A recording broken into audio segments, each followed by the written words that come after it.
Most places online will say 60 meters, 3 simple steps on how to choose which rope length you need as a climber. Step number 1, you're gonna have to figure out what options there are for rope length. There's really 4 options: 40 meters, 60 meters, 70 meters, 80 meters. Not every rope is gonna come in these sizes. They're kind of like shoe sizes. Some companies at some times will only have certain sizes. That's the range you will typically see. Step 2, it's gonna be where you're using it and what you're using it for. Each length of rope is gonna give you a different ability and has its own purpose. You're using it in a gym, single pitch, sport climbing, trad climbing, multi-pitch, alpine, glacier travel, all this stuff. 90%, maybe even 95% of rock climbers are either climbing in the gym or they're single pitch sport climbing, so that's what I'm gonna focus this on. If you're in a gym, most gyms aren't higher than 20 meters. The rope needs to be long enough to go all the way up and all the way down the climb. Call the gym that you plan on going to and make sure that a 40-meter rope is going to fit in that gym.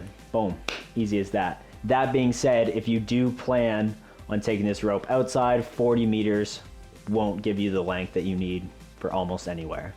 And that's what we're gonna get into next. So if you're single pitch sport climbing, most places online will say 60 meters can get you access to almost everywhere. I wish that I bought a 70-meter rope. I read online, 60 meter gives you access to almost anywhere. Why would I spend the extra money to buy a 70-meter? Rope is an investment. You're gonna have it for a few years. And there's a few reasons why you might opt to get that extra 10 meters. The first reason, the end of your rope is typically something that gets damaged first. So when there's a certain amount of damage to a rope, you have to retire it. And typically the ends of the rope get damaged quicker or more frequently or worn.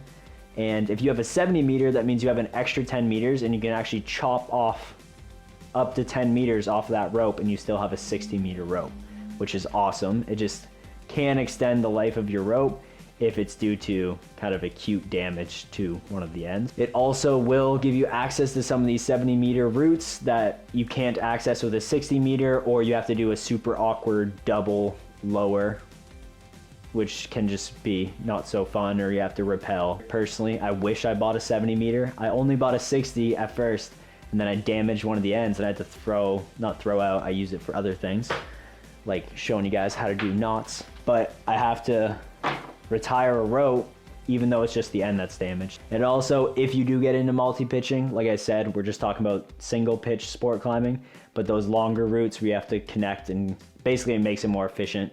That's not in this video. Number 3 is make a decision and move on. There's lots of other factors to consider with ropes. I don't want to overwhelm everyone with just every little variable that you can pick on ropes, so this is specifically about rope length.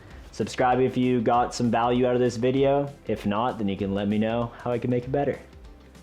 Peace.